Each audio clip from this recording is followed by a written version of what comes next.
Dear Rudy, still haven't played Magic in a long time, but I had my old Magic cards stowed away for safekeeping with my mother.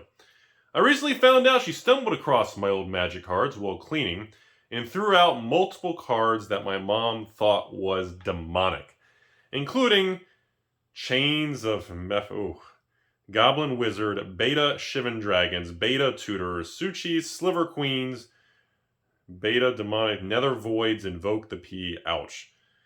My mom threw away about $10,000 worth of old school Magic cards because they looked demonic. Should I forgive her? Should I file something in court against her? What would you do? Feel free to make a video about this sad situation, LOL. Oh, brutal. First, I want to address a couple interesting things. Number one, stories like this, and like I've told everybody, now that we know, like Alpha Rares had not a print run of 1,100, but around like 1,030, which are almost 10%, like 7% less than we originally thought. Be aware of a few things, folks. Not only are these old cards from the early 90s rare, but I'm telling you all, less than half of these things still exist. Do not estimate the amount of these old cards that have been taken by teachers and schools over the years in the 90s. Parents trashed. They thought they were demonic. They were handed out at the very early days at release and trade shows, and they were trashed after demos. And there's just a lot of things that people need to be aware. It's not like 2021 where, if, you open a new card or you get a Jeweled Lotus today, I mean, every Jeweled Lotus is going to be in near mint condition. Nobody's shuffling their Jeweled Lotus extended art foils and just shuffling and throwing around. Back in this day, and not only were the conditions rough because no one had sleeves and that didn't exist, but remember, people keep forgetting what the history of these things are, and this reminds me, these stories remind me to tell you all, the reason these things continue to just drift higher in price, even when we have the next bear market, whether it's 6 months or 6 years from now, there will be another bear market where the cards will be flat, or maybe we have a 10, 20, 30% retracement. And that's okay. But eventually, even when that happens, remember, the supply of these are so low. A lot of these things don't exist anymore. Stories like this are extremely common. I went through it when I was in middle school and high school. Literally, they banned them in North Florida here. Like, if you recall with Magic cards, the teachers seized them and threw them away, or you're supposed to get them back at the end of the day or the end of the year. You never would. That was just, I can't emphasize enough.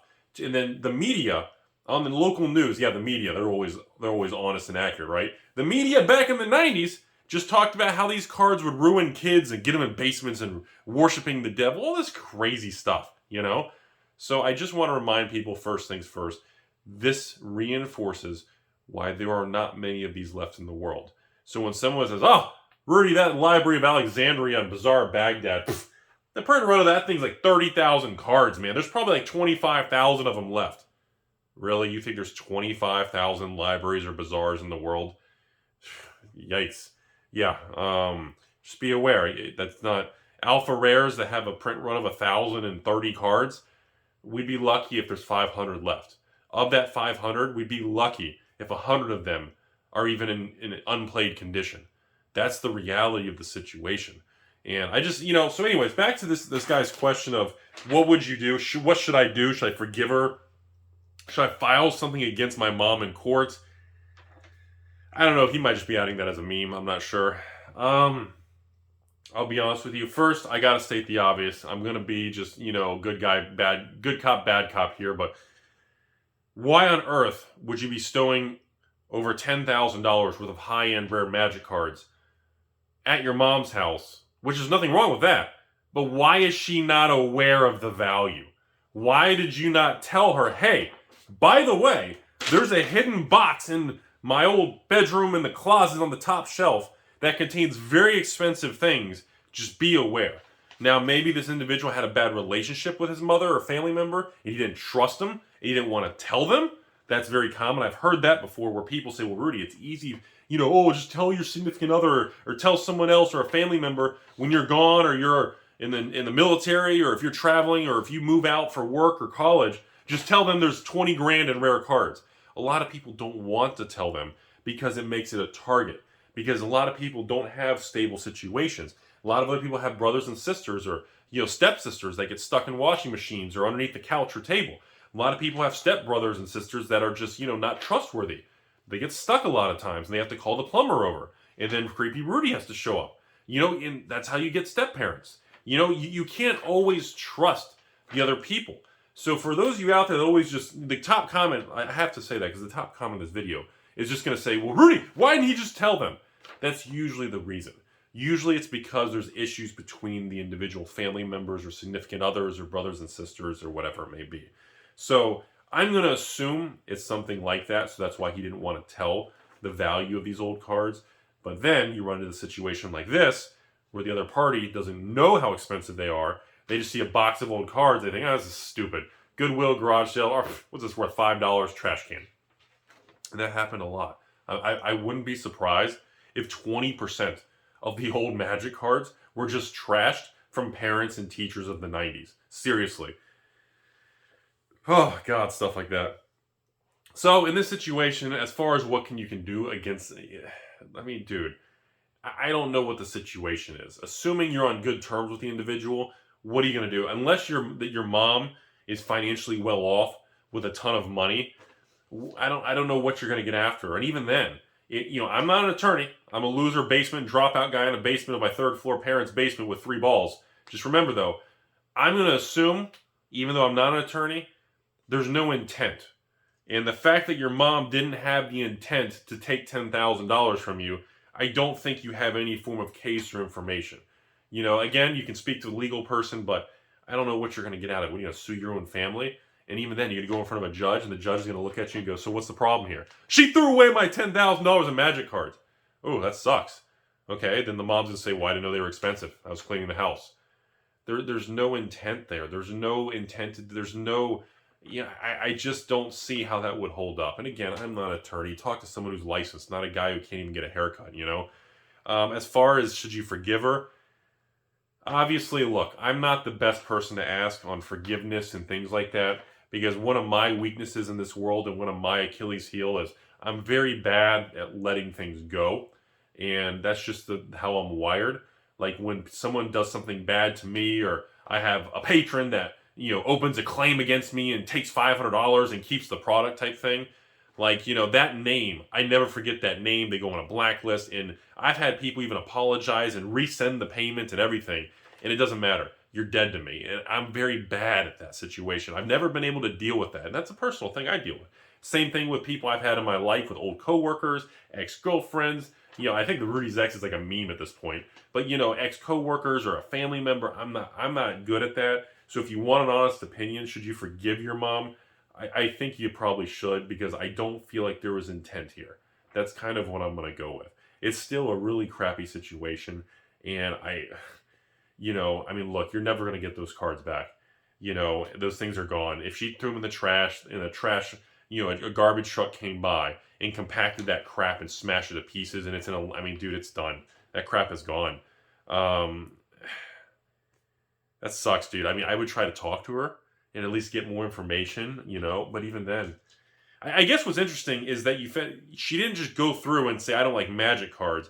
I can't tell in this letter if she threw away only the cards that looked demonic, or she threw away all the Magic cards, knowing what Magic cards were. Did she go through the collection and just pull out the evil cards? I can't quite grasp the details on there, because the letter specifically says, because the cards look demonic. So I don't know if it was a particular batch. I don't know. But again, I just wanted people to, the point of this video was be careful with your high-end cards. Remember, I personally, if you're going to be keeping them in a bank or a vault or safety deposit box, that's fine, protect it. If you're going to be keeping them in a house, an office, a warehouse, a card store like me, if you're going to keep it in a normal house, I recommend, if you can, multiple locations. But if you're going to have it in a regular house, make sure you have high-end, commercial industrial grade, safes, vaults. I don't mean go to Walmart and go to Costco and get a $200 safe. I'm talking about literally the safe should cost more than $3,000. And then not only when you get a $3,000 plus safe, it needs to be bolted and drilled into a concrete foundation so that you prevent the risk of somebody knocking the safe over, stealing it, or tying a chain and pulling it on a vehicle or anything like that. Because remember, the best way to break into a safe or a vault is to knock it over. Now, if you have it wedged in a corner and then it's bolted to a slab and it's in a tight space, I mean, you're not going to be able to get leverage and giant crowbars in there. And if it's a high-end safe that's $5,000, like some sort of, I don't know, I don't want to name drop a brand or anything or what brand I use, but if you get a $5,000-$6,000 safe that's 6 feet tall and something, and it has really high-end credentials and just a really good quality, you're in pretty good situation. Seriously. So, and a lot of them, yeah, I know they're high fire rating, but again, the heat can still damage the cards or melt plastic PSA, your Beckett case. That's a different conversation. I'm talking about just for throwing away and theft. So, besides that, that's what I always recommend. If you can't afford a major investment in a large safe for protection, and you have a small box, like this guy sounds like he had a small box of cards, you know, and you're not going to be around, honestly, a bank safety deposit box is probably going to be your best choice. Go to a bank, pay for 12 months for, I don't know, what's it going to be, $5-10 a month or something, and do like a 1 year, 2 year thing. Give the bank a couple $100, lock it up there, you're good to go. You know, it's insured, or if the bank burns down, I guess, or whatever it is, I don't know how that works. I don't have a little safety deposit box like that. I'm not sure what your bank's details would be, but overall, that would be something if you're not going to be around. Now, if you are going to be around, again, if it's where you live, or if it's where your place of work is, or an office, or even a card store, in the back of a card store, they should have a giant vault bolted to the slab and protect it. And not only that, there should be cameras tied to motion sensors. There should be backup cameras. Like, see, what I do for cameras, for example, folks, is, without getting too much security details, not only do I have cameras in motion that trigger my cell phone 24/7 to some crazy alarm and noise that wakes me up like crazy, but if you cut the power or cut the internet or do anything like that, I have backup and redundant systems that actually have cameras that are tied to actually 4G, 5G cell phone towers. And like, you know, all kinds of camera companies, including just like an Arlo camera, like they have those versions you can buy, you can get them. I have some of those as backups that run through cell phone towers even without internet and power.